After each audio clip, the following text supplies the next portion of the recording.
75 साल में कहां से कहां आ गया हमारा भारत देश। देश को आज़ाद हुए 75 साल हो गए हैं। इन 75 सालों में देश में काफ़ी कुछ बदल गया है। आज़ादी के वक्त हम 34 करोड़ थे, आज आबादी 137 करोड़ से ज़्यादा है। उस वक्त आम आदमी की सालाना कमाई 274 रुपये थी, आज 1.26 लाख रुपए है। हेल्थ, एजुकेशन, खेती, किसानी और क्राइम समेत और किन किन मामलों में देश कितना बदला है। एक आम भारतीय की औसत आयु 34 साल थी, जो बढ़कर 69 साल हो गई है।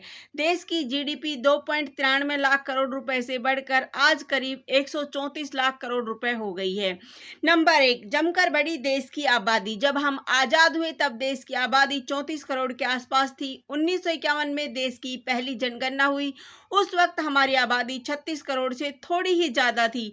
आखिरी बार 2011 में जनगणना हुई थी, तब आबादी बढ़कर 121 करोड़ के पार पहुंच गई। हालांकि आधार बनाने वाली संस्था यूआईडीआई ने देश की आबादी 137 करोड़ से ज़्यादा होने का अनुमान लगाया है।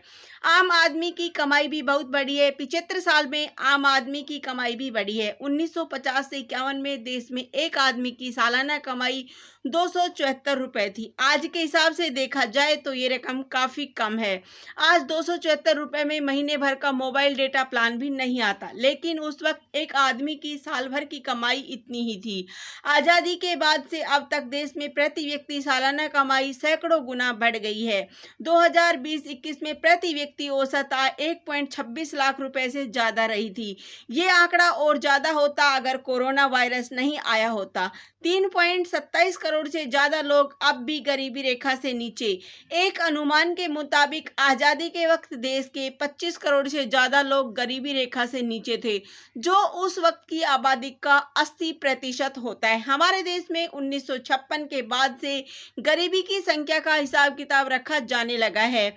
बीएस मिन्हास आयोग ने योजना आयोग को अपनी रिपोर्ट दी थी। उसमें अनुमान लगाया था कि 1956 से 57 में देश के 21.5 करोड़ लोग गरीबी रेखा से नीचे थे। गरीबी रेखा के सबसे ताजा आंकड़े 2011-12 के हैं।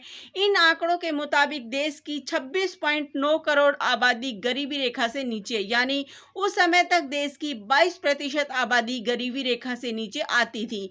गरीब कौन होगा, इसकी परिभाषा भी सरकार ने तय कर रखी है। इसके मुताबिक अगर शहर में रहने वाला व्यक्ति हर महीने 1000 रुपए से ज्यादा कमा रहा है और गांव में रहने वाले व्यक्ति की हर महीने की कमाई 816 रुपए से ज्यादा है, तो वो गरीबी रेखा से नीचे नहीं आएगा। बेरोजगारी के हालात में अब भी ज्यादा सुधार नहीं। आजादी के वक्त देश में कितनी बेरोजगारी थी, इसको लेकर कोई सरकारी आंकड़ा मौजूद नहीं है। बेरोजगारी को लेकर नेशनल सैंपल सर्वे ऑफिस ने 1972 से 73 में पहला सर्वे किया था। उस सर्वे के मुताबिक उस वक्त देश में बेरोजगारी दर 8.35% थी। सरकार की ओर से बेरोजगारी दर को लेकर आखिरी आंकड़ा 2018 से 19 का है। 2018-19 में हुए सर्वे के मुताबिक देश में बेरोजगारी दर 5.8% थी। हालांकि centre for monitoring Indian economy के आंकड़ों के मुताबिक जुलाई 2021 में देश की बेरोजगारी दर 6.95% रही थी।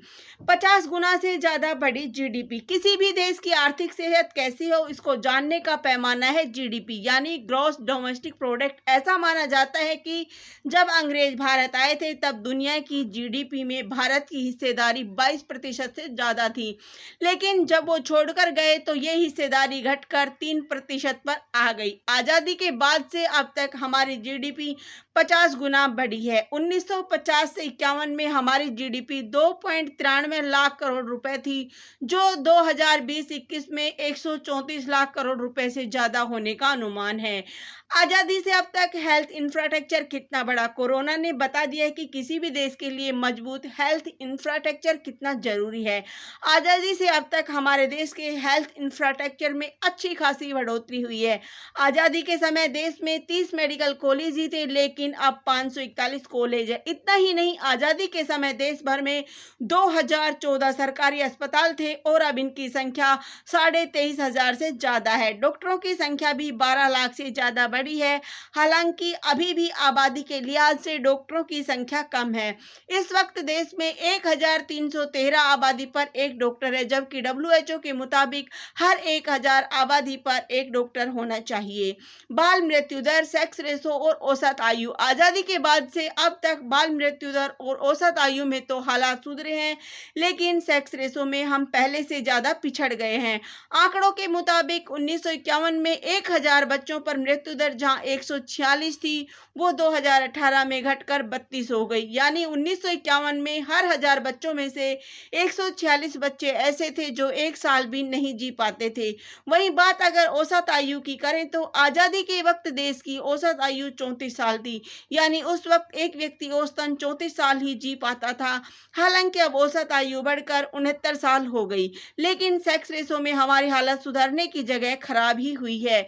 1951 में हर 1000 पुरुषों पर 946 महिलाएं थी, लेकिन अब ये आंकड़ा घटकर 934 हो गया है।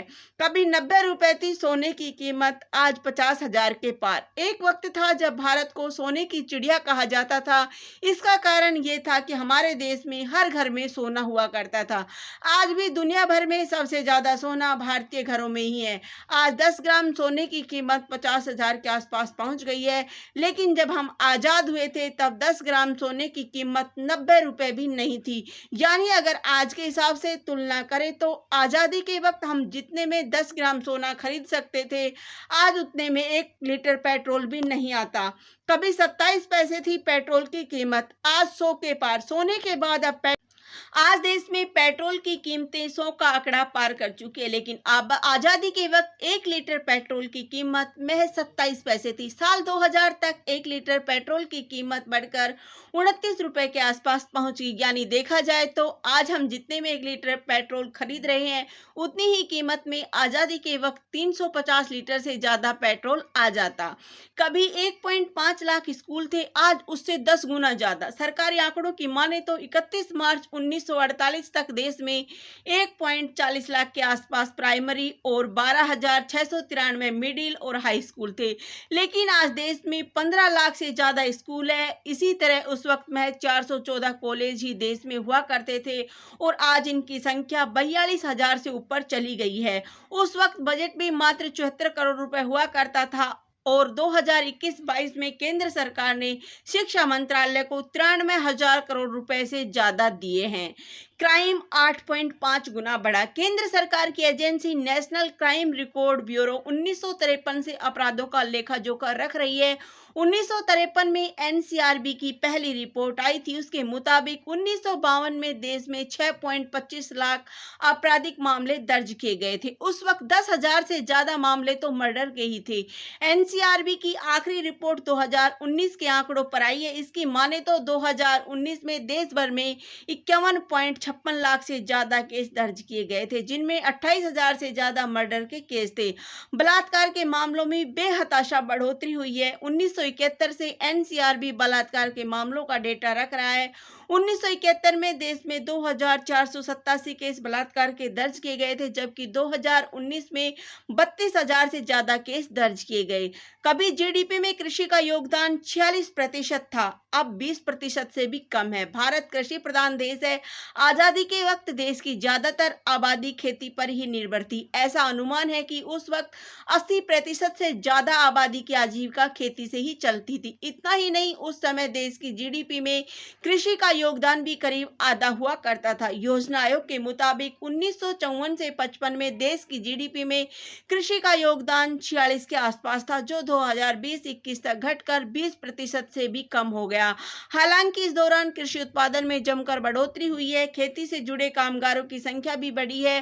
खेती की बात हो तो मिनिमम सपोर्ट प्राइस MSP की बात भी करनी ही होगी। हमारे देश में MSP 1966 से 67 में लागू की गई। उस वक्त सिर्फ गेहूं को ही MSP पर खरीदा जाता था। उस समय 1 क्विंटल गेहूं पर सरकार 54 रुपए MSP देती थी। वहीं आज 1 क्विंटल गेहूं पर 1,975 रुपए MSP मिलती है। कभी 3 लाख गाड़ियां ही थी, आज 30 करोड़। सड़क एवं परिवहन मंत्रालय गाड़ियों के रजिस्ट्रेशन का डेटा 1951 से रख रहा है। उस वक्त देश में सिर्फ 3 लाख के आसपास गाड़ियां ही रजिस्टर्ड थी, लेकिन मार्च 2020 तक देश में गाड़ियों की संख्या करीब 30 करोड़ हो चुकी है। इसी तरह 1951 के वक्त देश में 3.99 लाख किलोमीटर ही सड़क थी, लेकिन अब देश में सड़कों का जाल 62.16 लाख किलोमीटर से भी ज्यादा हो गया है। रेलवे की तो तस्वीर ही बदल गई। 16 अप्रैल 1853 को हमारे देश में पहली ट्रेन चली थी। पहली ट्रेन ने मुंबई से ठाणे के बीच 33.6 किलोमीटर का सफर तय किया था। उसके बाद रेलवे की पटरियां बिछती गई और रेलवे लाइफलाइन बन गई। रेलवे को लाइफलाइन इसीलिए भी कहा जाता है क्योंकि आज भी करोड़ों यात्री रोज अपनी मंजिल तक इसी से पहुंचते हैं। 1950 से 51 में ट्रेन से साल भर में 128 करोड़ से ज्यादा यात्री सफर करते थे, लेकिन अब इनकी संख्या 800 करोड़ से ज्यादा बढ़ गई। यात्रियों के बढ़ने की संख्या का असर रेलवे की कमाई पर भी दिखा है। 1950 में रेलवे को यात्रियों से जहां 98 करोड़ रुपए का रिवेन्यू मिलता था, वहीं 2019-20 में ये 50,000 करोड़ रुपए से ज्यादा हो गया है। इतना ही नहीं, उस वक्त रेलवे हर 1 किलोमीटर पर 1.5 पैसा किराया वसूलती थी, लेकिन अब हर किलोमीटर पर 48 पैसे से ज्यादा किराया लगता है। हालांकि देखा जाए तो इतने सालों में रेलवे के किराए में कुछ खास बढ़ोतरी नहीं हुई है। केंद्र सरकार का खर्च भी बहुत बढ़ा। आखिर में बात केंद्र सरकार के खर्च की यानी बजट की। आजादी के बाद पहला बजट तो आया था, वो 15 अगस्त 1947 से 31 मार्च 1948 तक के लिए था। उस बजट में सरकार ने 197 करोड़ रुपए रखे थे। उसके बाद से हमारे बजट में हजारों। धन्यवाद। जय हिंद, जय भारत।